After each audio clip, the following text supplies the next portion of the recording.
How's it, guys? Welcome to the video where today I'm going to be showing you how to make this levitating photo that I did. And if you don't know what I'm talking about, go check out my Instagram account right here. If you want to try this out as a beginning photographer like me, then here's the video for you. Or if you just really want to try out fun photos and cool effects just to make your social media account a little bit better than others, keep watching.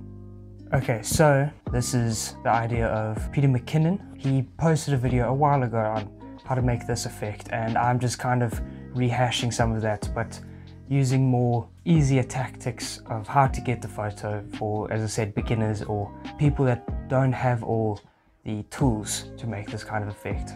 So I'm going to be showing you how to make this effect with free apps rather than using like Photoshop and all those more expensive premium brands. I'll just be showing you how to use it with Google Snapseed and Visco for the color editing. All you need is those two apps and you can replicate this exact effect. So to start off, also some ground rules with how to take a floating or levitating photo. You got to wear baggy clothing with no hard lines, so later on in the editing process it's easier if you do the way I did, which we'll get onto that. Also, you can just get the more floaty effect. Like as you can see in my photo, I've got my denim jacket on, which makes it got that more floaty feel when you have baggy clothing. So that's one thing you got to get out of the way. Two, it will be easier if you have two people helping out. So you as a subject, or if you want to take the photo of someone else, but it's generally more easier if you have someone behind the camera. I did it myself with my DSLR on a tripod, as you can see here, and it wasn't necessarily easy, but we'll get onto that. Number three, you can take these photos with your phone. You don't need any fancy cameras or any fancy rigs or whatever. If you have someone who can just take a photo, and generally a still photo, you know, not too shaky or anything like that, or if you have a tripod and a phone, that's all you need. As I've shown you, the apps that I've used are on mobile. You can get them on Android or iPhone. So with this, it really is an easy effect to do. You don't need any of the powerful laptop, a powerful camera. All you just need is your phone. If it has a decent camera, you'll be able to do this quite well. So I think I've covered all the bases with ground rules of how to get this photo in a very effective way. Starting off with just how I thought to take the photo. There's two ways of doing it. Peter McKinnon showed in his video. It's a really good video anyway.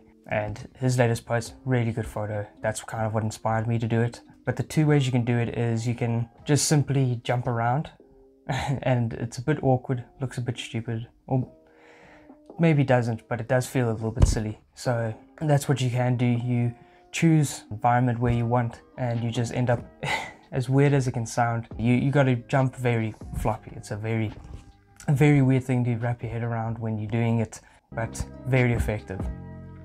Or the second way you can do it is you either get on like a ladder, a stool, or a chair, but preferably something that, like a stool, doesn't have, you know, a back to it. So you can just have the flat, where you can either stand on it or even lie on. You have to cut out the stool or ladder and you can get a very effective photo that way too. So what I did is I kind of mixed a bit of the both. Because normally when you do the jumping one, you don't need to do any editing. If you do it well, it looks legit and you're done. But I wanted to try and like test out, because we had a trampoline. I wanted to test that out, see how it looked, because we got it near a very good view that we have here. And it didn't really end up working because I couldn't get the camera set up right. I had to put in video mode, but the highest frames I could get is only at HD, 50 frames. It didn't turn out, the results weren't what I wanted. So if you're gonna try something out like that, I'd recommend you really have to have the right circumstances and like the right settings and all that to really be able to do it. I just couldn't really get the right time of day or anything. So what I ended up just doing is I went to a part of my garden where we have this path through some trees. It helped diffuse the light a bit, so the lighting was a bit better, and I thought it was also better for framing, and also it could just give the effect a little bit more better. As opposed to the trampoline, it looked like I was just jumping in the air. I wanted to leave in a bit of the ground at the bottom so you can see, hang on, like, is this guy floating or something, you know, like get that kind of effect. So I set up my tripod, my Canon 750D, and I put on my 70 to 300mm lens. As I said though, you can do this with the phone. The reason why I put on that lens is because you get quite good compression. It served a kind of effect that I wanted. If you want to know more about that, please put in the comment section if you want other video ideas, me explaining things like that, like compression in lenses and all that good stuff. If you recommend it and want a video of it, I'll do it. But to continue, I set that up. What I did is I jumped, like as I said before, and it took a lot of tries, neck or like stiff legs. You can't have anything looking stiff. You have to be very fluid looking.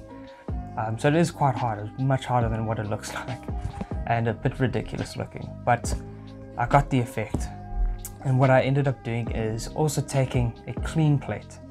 Now what a clean plate normally is for is if you're green screening or if you're doing like what this effect needs, you get a clean photo of just the background, where, you know, sometimes it's more easier with two people. We have a person taking the photo, they focus the photo, and before they take the photo, you move out as a subject and they take the photo. So the background's lighting and everything matches what the subject will look like. Because later on, and I'll show, I edited the photo that I posted where I made myself look like I actually was a bit more levitated in the air instead of just jumping, because it didn't look that legit when I jumped. So I needed a clean plate, because what that means is I have the exact same background, but I can move myself as the subject anywhere in the photo.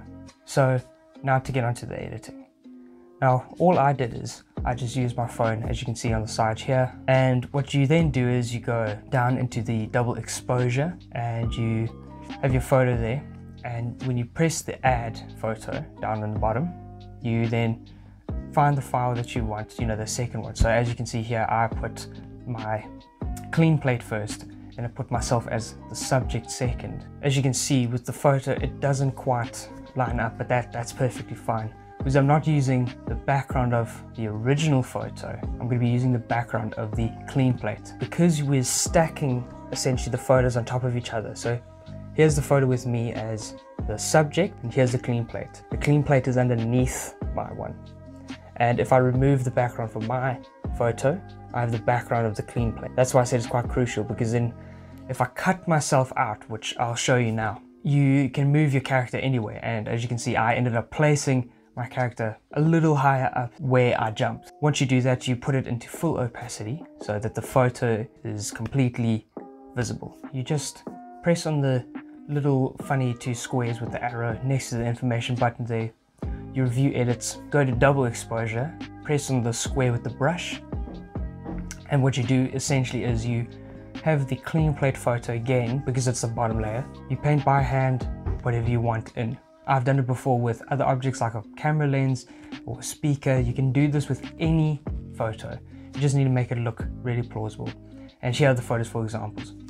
But when you're doing this, as you can see, I just painted over myself. It's got quite a wide kind of bleed to the brush. So what you got to do is you got to clean that up again. As you can see, when I press the little eye at the bottom, and it ends up showing the kind of brush stroke that I've done, and you need to just clean all the red up essentially until it is your person or subject in the photo.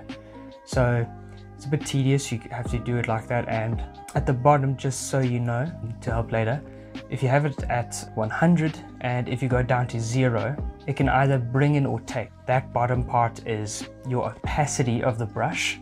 So whatever you're brushing in, it brings up or down the opacity. And if you do it quite well, it ends up looking really great. And you can see why I said you need the baggy clothing now, because to do this with any sharp edges, it's very hard. So yeah, once you do that, there's your photo. But now let's touch it up with Visco. So if you don't know what Visco is, it's very, very good photo editing app with really nice, I wouldn't even call them filters, they're actually like a bit more like LUTs that you add to your photos that just really bring out the color. It's way better than just slapping on a filter like on Instagram, and it really works well again with those raw photos. So once you open up the app, and now you can get this in a subscription. If you can pay for it, I highly recommend it, but if not, you can still live without all the features. It's not too many. They do keep adding a lot more through updates though, so be wary with that. And you can't use all filters. So what I just have my own set kind of recipe, they call it, and I just normally copy and paste that and then tweak it later, and done.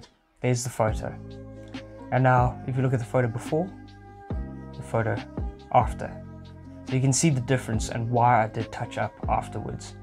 And yeah, so I hope this helps out. If there's anything unclear, or if you want to get more explanations and videos about photo jargon like compression, raw photos, or anything else, any tutorials, if you have any ideas, then please hit the subscribe button and the notification bell. It really helps out. And like the video if you enjoyed, if it helped you out. Share it if you think someone else wants to know this or needs to know it. Hopefully I'll come up with more stuff to, sooner. I know I keep taking a while to make videos, but it's kind of hard with the student life and all that. But anyway, I hope you enjoyed. Thanks for watching.